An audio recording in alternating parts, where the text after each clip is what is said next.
오늘은 작은 힘도 아름답게 사용하라. 작은 힘도 아름답게 사용하라 라는 제목으로 하나님 말씀 증거하도록 하겠습니다.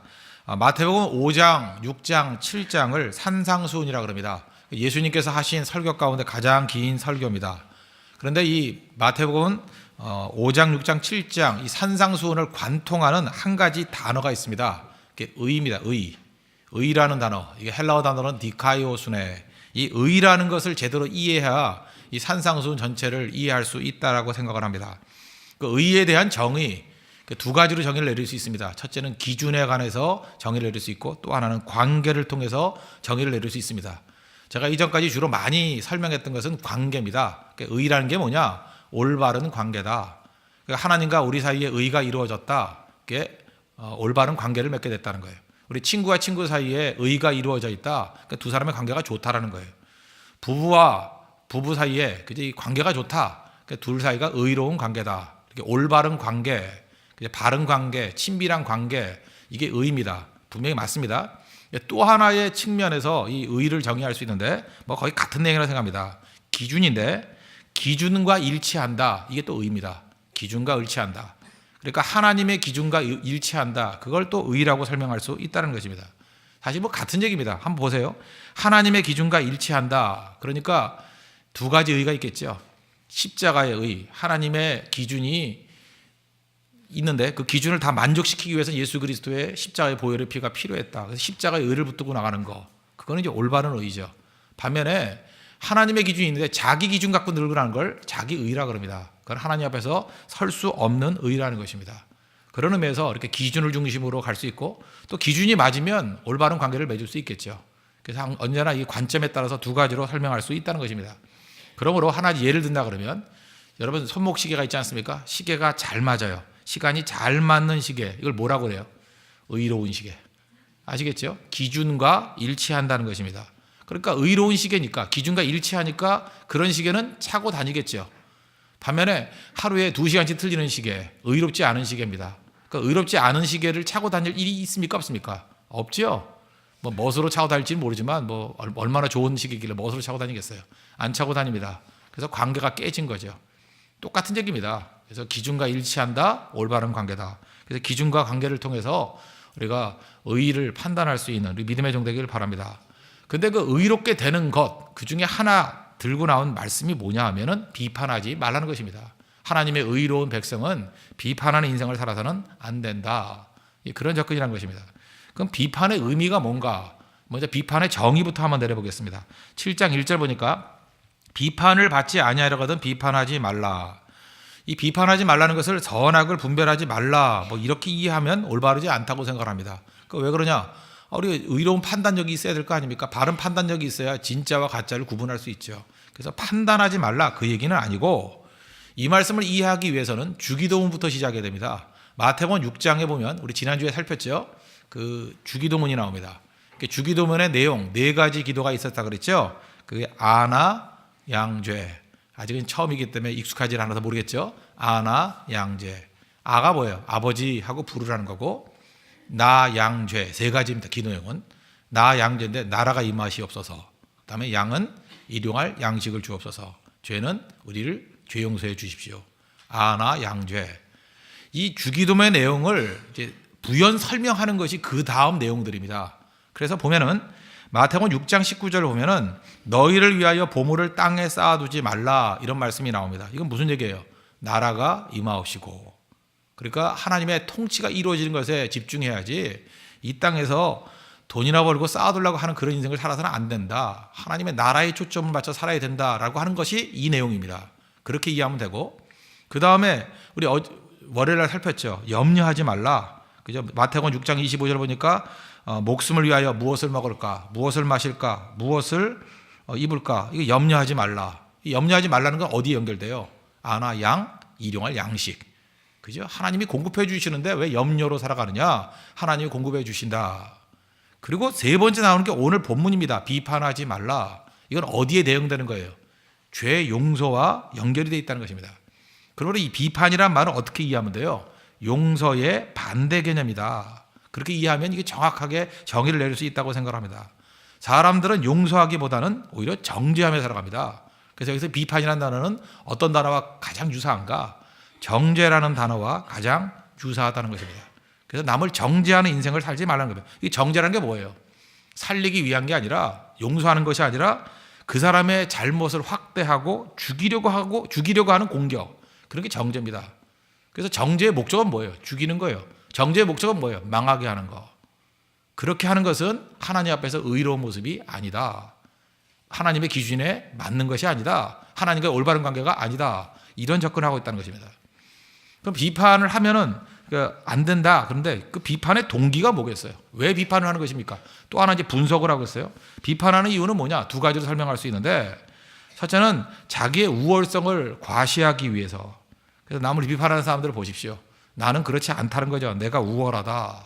그걸 간접적으로 표현하는 것입니다. 그러니까 그게 뭐예요? 자기 의죠. 비판, 정죄의 목적이 뭐예요? 바리새인이 항상 그 세리 죄인들 비판했잖아요. 정죄했잖아요. 왜 정죄했습니까? 나는 그렇지 않다는 거죠. 그 안에 뭐가 있습니까? 무시무시한 자기의가 숨겨져 있다는 것입니다. 어떤 사람은 다른 사람의 실패를 막 비판합니다. 그 얘기는 무슨 얘기예요? 나는 성공하고 있다. 그 얘기죠. 남을 혹독하게 비판하는 사람들은 자기 자신의 의로움을 과시하고자 하는 그런 내용이 분명히 있다는 것입니다. 나는 그런 죄를 짓지 않았다. 그 얘기죠.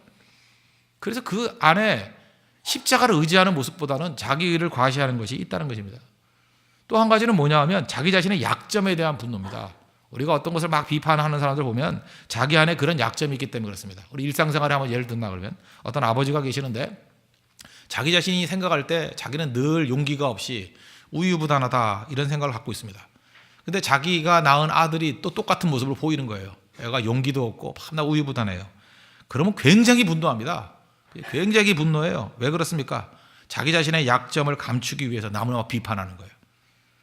말은 안 하죠. 내가 약점이 있었는데 너까지 이런 게 있냐? 막 분노를 몇 배 하는 거예요. 몇 배. 그래서 다른 사람의 약점과 잘못을 비판하면서 자기 것을 감추려고 하는 것입니다. 그럼 잘 보세요. 자기 자신의 연약함, 아까도 얘기했죠. 자기의 우월감도 비판으로 나타나고요. 자기 자신의 열등감도 비판으로 나타난다는 것입니다. 그럼 자기의 약점과 허물이 있을 때는 비판을 통해서 그것을 숨기려고 그러면 안 되고 예수님 앞에 나가서 십자가 붙들어야죠. 내가 이렇게 연약합니다. 나를 불쌍히 여겨 주십시오. 우리는 의로울 수 없는 죄인들입니다. 자기 자신의 죄를 고백하고 십자가의 은혜를 붙드는 인생을 살아야 된다는 것입니다. 그런데 그러지 못하면 이런 일이 벌어진다는 거예요. 그래서 비판의 뿌리 속에는 자기 의가 숨겨져 있다는 것입니다. 한 걸음 더 나가서 비판에는 쓴 열매를 먹게 됩니다. 쓴 열매, 두 가지 쓴 열매를 맺는데 오늘 성경은 뭐라 그래요? 비판을 받는답니다. 다시 1절 2절 보십시오. 비판을 받지 아니하거든 비판하지 말라. 너희가 비판하는 그 비판으로 너희가 비판을 받을 것이요 너희가 헤아리는 그 헤아림으로 너희가 헤아림을 받을 것이니라. 남을 비판하면 나도 똑같은 잣대를 가지고 또 비판받는다는 것입니다. 특별히 사람에게뿐만 아니라 하나님께로부터 엄격한 비판을 받는다는 것입니다. 이 비판하기 좋아하는 사람들은 자기 자신이 하나님의 자리, 재판석의 자리에 앉기를 좋아합니다. 근데 재판석에 앉아서 남들을 비판하잖아요. 고희에 곧 내가 피고가 돼가지고 피고석에 설 날이 오게 된다는 것입니다. 로마서 2장 1절 보니까 그러므로 남을 판단하는 사람아 누구를 막론하고 내가 핑계하지 못할 것은 남을 판단하는 것으로 내가 너를 정죄함이니 판단하는 내가 같은 일을 행함이니라. 인간이 그렇습니다. 뭐 예외 없어요. 자기도 그저 그 피고석에 서게 될 날이 있다. 이게 비판에 대한 첫 번째 쓴 열매입니다. 비판하는 사람은 비판을 받게 된다. 또 하나는 외식에 빠진다는 것입니다. 하나님께서 외식 제일 싫어하는데 외식에 빠진대요. 3절부터 보십시오. 5절까지. 어찌하여 형제의 눈 속에 있는 티는 보고 내 눈 속에 있는 들보는 깨닫지 못하느냐. 보라 내 눈 속에 들보가 있는데 어찌하여 형제에게 말하기를 나로 내 눈 속에 있는 티를 빼게 하라 하겠느냐. 외식하는 자여 먼저 내 눈 속에서 들보를 빼어라. 그 후에야 밝히 보고 형제의 눈 속에서 티를 빼리라. 우리가 남의 눈에 있는 티는 잘 본다는 것입니다. 그런데 이렇게 비판하는 사람들 보면 자기는 더한 사람이거든요. 더한 사람인데 자기 자신의 들보는 못 보는 거예요. 그러면서 이게 왜 죄냐 그래요. 다른 사람의 죄를 바라보는 눈은 아주 예민하면서 자기 더 큰 죄인이거든요. 근데 그게 왜 죄냐요? 그 판단을 누가 하는 거예요? 자기가 해버리는 거예요. 자기가 지은 죄는 작은 죄라 그러고 별거 아니라 그러고 남이 지은 죄는 지극히 작은 것조차도 이거는 뭐 사회 질서를 뒤흔드는 죄고 우리 근본을 무너뜨리는 죄고 공동체를 깨는 죄고 뭐 이렇게 나간다는 거예요. 사실 성경에서 말하는 죄 뭐 다 똑같은 거 아닙니까? 오히려 크고 작은 죄가 어디 있겠습니까? 이 공동체 전체를 깬다라는 것은 죄는 다 깨는 거죠. 근데 그런 식으로 자기가 자기 자신의 스스로의 판단 기준을 갖고 또 판단한다는 것입니다. 그래서 뭐 그런 얘기 듣잖아요. 남에게는 가혹하고 자기 자신에 대해서는 관대하다. 그래서 그걸 뭐라 그래요? 그게 외식이라는 거예요. 외식.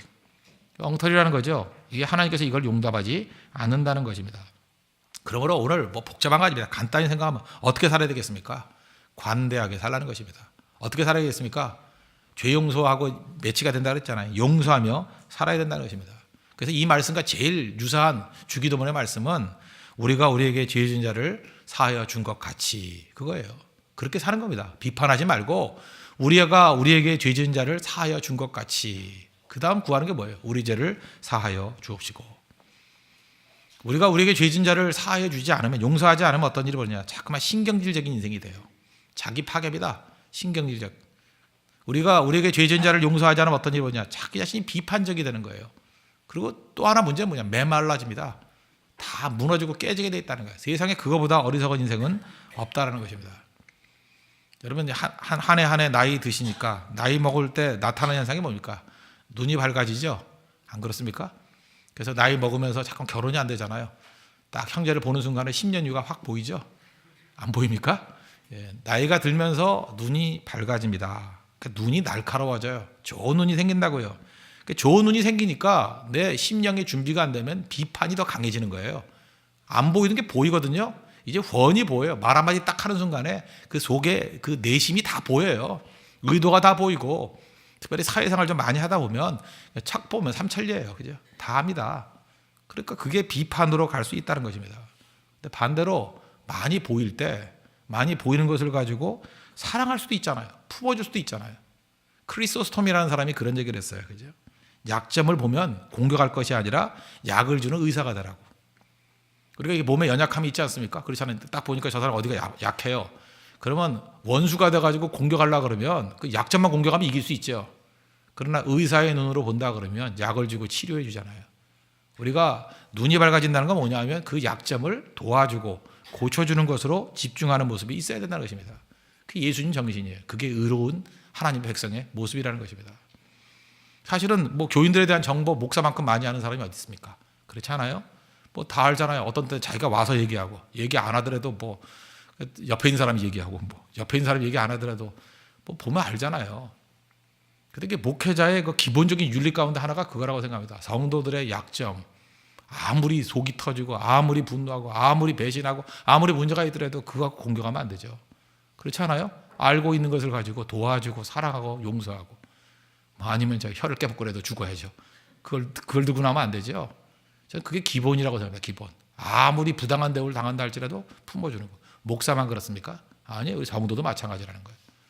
내가 알고 있는 것들, 내가 보는 것들을 죽이는 데 사용하는 것이 아니라 치료하는 데, 살리는 데 사용하는 거.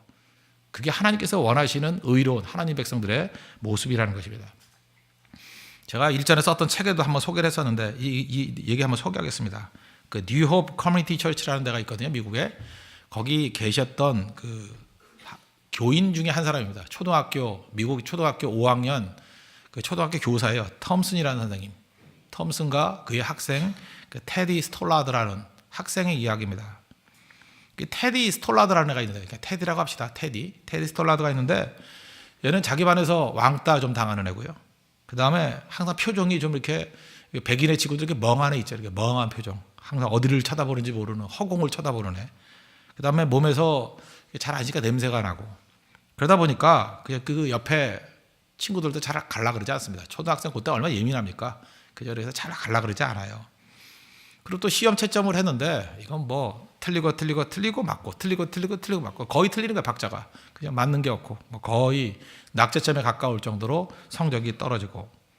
아무리 봐도 좀 이상하잖아요. 눈에 띄잖아요. 탁월해서 눈에 띄는 데 있지만 너무 열등해서 눈에 띄는 데 있잖아요. 그래서 5학년이니까 이전까지 생활기록부를 봤답니다. 4년 동안의 생활기록을 보니까 초등학교 1학년 때 이렇게 써 있더라는 거예요. 착한 아이다. 그죠? 미래가 보인다. 그러나 가정 환경이 좋지는 않은 것 같다. 1학년 기록이에요. 2학년 기록을 봤습니다. 조용하고 폐쇄적인 성격의 아이다. 어머니가 불치병으로 투병 중에 있다. 어머니가 아프구나. 2학년 때 일입니다. 3학년 때 기록입니다. 다른 학생들에 비해서 한참 학습 성취도가 떨어진다. 그래서 거기 있기를 뭐라고 되냐? 올해 어머니가 돌아가셨다. 그런데 아버지는 이 아이에 대해서 무관심하다. 이게 3학년 때 일이에요. 4학년 때 기록을 봤습니다. 그때 4학년은 진짜 뭐 더 가혹한 평가를 내렸다고요. 이 아이의 미래가 없다. 아빠는 집을 나갔고 이모 집에서 살고 있는데 몹시 구박을 받고 살고 있는 것 같다. 거기까지 4학년까지의 기록이었습니다. 선생님이 그걸 볼 때 마음이 아프죠. 시간이 가면 갈수록 1학년 때는 소망이 있었는데 4년이 지나는 사이에 애가 점점 이렇게 추락돼 가는, 파괴되어 가는, 마음 아프잖아요. 그럼 5학년이 자기가 보는 거 지금 더 나빠지고 있잖아요. 어떡하나 이 마음이 아팠답니다. 그러다가 이제 크리스마스를 맞이하게 됐다는 거예요. 크리스마스를 맞이하게 됐는데 미국이니까 뭐 선생님한테 선물 주고 그런가 봐요. 그러니까 학생들이 하나씩 나와가지고 예쁜 포장지에 선물을 싸가지고 선물 주더랍니다. 근데 이제 그 테디 스톨라드 차례까지 왔다는 거예요. 포장도 안 하고 뭐 이렇게 던킨 도너스 이런 데 있지 않습니까? 봉지 하나 주잖아요. 거기다가 이렇게 뭘 집어넣어가지고 들고 왔더라는 거예요. 그러니까 애들이 다 웃지요. 포장도 안 하고 갖고 왔어. 근데 선생님 그걸 열어보니까 거기 알 빠진, 이게 목걸이인데 알도 몇 개 빠져 있는 그것도 가짜 그 목걸이 같은 거 팔찌하고 그게 들어있더라는 거예요. 또 하나는 먼지도 좀 묻어 있는 그런 낡은 향수병, 그걸 하나 들고 왔더라는 거예요. 그걸 꺼내 드는 순간에 아이들이 다 웃죠. 저 바보, 평상시에도 바보더지만 저게 선물이라고 들고 나왔어. 그래서 분위기가 이 테디를 굉장히 몰아가는 그런 분위기였답니다. 선생님이 그걸 놔두면 안 되겠죠. 선생님이 그때 화사하게 웃으면서 목걸이도 하고 팔찌를 하면서 야, 예쁘지 않냐? 내가 제일 좋아하는 팔찌고 내가 제일 좋아하는 목걸이야. 그다음 향수도 뿌리면서 정말 향수가 좋다. 이런 향수 내가 이전엔 경험도 못 해봤어. 그러니까 애들이 더 안 웃지요. 갑자기 이 테디 스톨라드가 이렇게 주목받고 그저 이렇게 높이 올라가는. 그래서 한 사람의 선생님의 힘이 얼마나 중요한지 아시겠죠? 걔를 인정해 주니까 아이들 함부로 무시 못 하더라는 것입니다. 그 다음에 방과 후에 불렀다는 거예요. 테디, 너 어떻게 된 거냐? 어떻게 이런 선물을 갖고 왔냐? 그랬더니 그 테디가 그러다는 거예요. 선생님 마음에 든다 그러니까 너무 감사해요. 사실 제가 어느 선생님께 드렸던 것은 돌아가신 어머니가 평상시 하던 목걸이와 팔찌였어요. 그리고 그 향수는 어머니가 뿌리던 향수였어요. 그러면서 선생님 옆에 가더니 그러더라고요. 선생님 몸에서 엄마 냄새가 나요. 그래서 알아줬답니다. 그리고 눈물을 흘리면서 기도했대요. 하나님, 내가 하나님의 눈으로 이 아이를 보게 해주시고 하나님의 눈으로 이 아이를 양육하게 해주세요. 그래서 뭐 방과 후에 그 이후에 뭐 수업도 더 하고 이게 뭐 개인 교습도 좀 시켜주고 그랬답니다. 선생님이 그럴 수 있잖아요. 참 따뜻한 선생님이니까. 그리고 졸업했답니다. 이제 뭐 잊어버렸겠죠. 선생님이 뭐 매년 다 기대할 수는 없으니까. 그러다가 한 6년쯤 지나고 난 다음에 그 테드로부터 편지 한 장이 왔답니다. 사랑하는 톰슨 선생님, 그러면서 제가 이제 고등학교를 졸업하게 되었습니다. 기쁜 소식을 알려드리겠습니다. 저 반에서 2등으로 졸업했습니다. 얘가 변화된 거죠. 그죠? 6년 만에 이 변화된 모습을 보이더라는 거예요. 또 그로부터 4년 이후에 또 편지가 왔답니다. 내용이 뭐냐면 사랑하는 톰슨 선생님, 제가 과에서 1등으로 졸업한다는 소식을 선생님께 제일 먼저 알려주고 싶습니다. 대학생활 쉽지는 않았지만 그래도 참 좋았습니다. 사랑하는 제자 테디 보냈다는 거예요. 그러다가 이제 4년 있다가 세 번째 편지가 왔답니다. 뭐라고 돼 있냐? 거기에 이렇게 써 있다는 거예요. 제가 시어도 스톨라드 의사라는 사실을 선생님께 제일 먼저 알려드리고 싶습니다. 아마 졸업한 다음에 의과대학을 갔는가 봐요. 제가 의사가 됐다. 미국도 의사가 쉬운 건 아니에요. 그리고 다음 달에 제가 결혼합니다. 선생님 꼭 모시고 싶습니다. 선생님 제 어머니 자리에 서 주십시오. 선생님은 저의 어머니십니다. 저는 이 얘기를 읽으면서 그런 생각을 했어요. 그 선생님 뭐 굉장히 큰 영향이 있죠. 그러나 뭐 사회적으로 볼 때 뭐 한 명의 선생님이 그렇게 사회 전체를 뒤흔들 정도는 아니지 않습니까? 작은 힘이 어찌 보면 작은 힘. 그 작은 힘을 가지고 있는 선생님이 테디 스톨라드라는 한 학생을 봤습니다. 약점 아니에요? 허점 투성이 아니에요? 그걸 가지고 비판할 수 있죠. 너는 그게 뭐냐? 너는 뭐 아무것도 아니다. 그죠? 너 거기서 일어서야 되지 않느냐? 뭐라도 질책할 수도 있습니다. 근데 그걸 바라보면서 의사의 마음으로 고쳐주잖아요. 품어주잖아요. 그때 한 사람이 거언실하게 서가지고 고등학교 때 2등 졸업, 대학교 때 1등 졸업, 그 다음에 뭐 다 의사가 좋다는 건 아니지만 의대까지 졸업하면서 그 선생님의 메시지를 가슴에 품고 있었던 거 아니에요? 그래서 결혼식에 부르잖아요. 어머니 자리에 서달라고. 선생님이 나의 어머니시라고. 그게 의입니다. 의. 하나님께서 우리에게 많은 은혜와 능력을 주시고 눈을 열게 만들어 주셨습니다. 보이죠? 여러분 신앙생활 좀 해보세요. 잠깐 보여요. 저도 시간이 가면 갈수록 이제 문제가 그거예요. 점점 무슨 뭐 그 노예한 목사가 돼가는 것 같아. 딱 보면 보여요. 옛날에 안 보였거든요. 그때가 좋았지. 보여요. 이렇게 보면 보이는데 보이니까 어떻게 보면 좀 답답해요. 저 얄팍한 수를 왜 쓰나. 아니거든요. 보이니까 도와야죠. 보이니까 섬겨야죠. 저는 우리 홍대서 교회에 있는 많은 성도들이 다 눈이 밝아졌으면 좋겠습니다. 더 많이 보십시오. 더 많이 아픔을 느끼고 더 많은 연약함들을 좀 나눴으면 좋겠어요. 그거 가지고 악한 사람들은요, 공격해요. 그래, 네가 나를 괴롭혔으니까 너도 한번 당해봐라 하면서 그 약점 보고 계속해서 소금 뿌리고 그죠, 문질러대고. 그래서 속이 시원하겠어요? 그건 불의입니다. 불의. 하나님의 기준에 합당하지 않아요. 그래가지고 하나님 앞에서 올바른 관계 맺을 수도 없다는 것입니다. 하나님께서 우리에게 많이 보여주시는 것은 용서하라고 보여주는 겁니다. 용서하라고. 요셉이 자기 형들의 범죄가 안 보였어요? 훤히 다 보였죠. 자기는 알고 있잖아요. 형들은 모르잖아요. 자기 동생이 총린 거 훤히 다 보고 있는데, 그때 괴롭히려고 하면 얼마든지 괴롭힐 수 있죠. 이놈의 형들 내가 그저 갚은 대로, 나한테 해준 대로 몇 배로 갚아줄게. 그랬다 그러면 요셉은 무너지는 인생이었을 것입니다. 근데 그는 모든 정보를 다 알고 있는 것 가지고 형들의 치유 과정을 돕잖아요. 일부러 자기 정체를 얘기하지 않잖아요. 왜요? 회개할 기회를 주는 거잖아요. 돌아올 기회, 진심을 표현할 기회를 주잖아요. 그래서 유다 같은 사람은 그저 그 자기 아버지에 대한 진실의 사랑과 동생에 대한 범죄했다는 것을 토로하잖아요. 다 자기가 스스로 진실됨을 토로하고 난 다음에 그 다음에 내가 요셉입니다 하고 선언하잖아요. 다 알고 있는 정보를 가지고 치유해 주잖아요. 치유. 세워주잖아요. 돌봐주잖아요. 당신이 나를 팔았다 그래서 걱정하지 말라고. 하나님이 우리 가족 전체를 구원하기 위해서 당신을 위해서 먼저 나를 보내셨다. 그게 창세기 45장 5절의 표현 아니에요? 그런 인생 살아야 된다는 것입니다. 마귀는 우리에게 그죠? 똑같은 은사와 능력을 주신 걸 가지고 비판하게 만듭니다. 정죄하게 만듭니다. 그게 바리새인이었어요. 믿는다고 하면서 그렇게 무너질 수 있습니다. 비판은 어리석은 겁니다. 정죄는 어리석은 겁니다. 하나님께 주신 많은 능력 가지고 속고 있는 겁니다. 그죠? 하나님이 주신 능력 가지고 보입니다. 보이니까 도와야죠. 보이니까 가려줘야죠. 보이니까 용서해야죠. 보이니까 이렇게 세워줘야죠. 우리가 많은 것을 바라볼 때 오히려 그 사람이 내 이 허물을 본 것이 오히려 힘이 될 수 있는. 왜? 그 사람 나를 도와주기 때문에. 그런 하나님의 자녀 같은 인생 사는 우리 믿음의 종 되길 바랍니다. 이게 성도의 의로움입니다. 니카이오순회. 하나님 앞에서 올바른 기준에 합당한 인생 되길 바라고, 하나님뿐만 아니라 우리 모든 성도의 관계 속에서 이런 니카이오순의 의가 이루어지는 하나님의 거룩한 종 되기를 축원합니다. 기도하겠습니다. 이 시간 다 같이 하나님 간구하겠습니다. 하나님, 의로움이 회복되는, 의로움을 이렇게 세울 수 있는 믿음의 종 될 수 있도록 해달라고, 비판이 아닌 섬김과 비판이 아닌 사랑으로 서게 해달라고 다 같이 하나님 간구하겠습니다.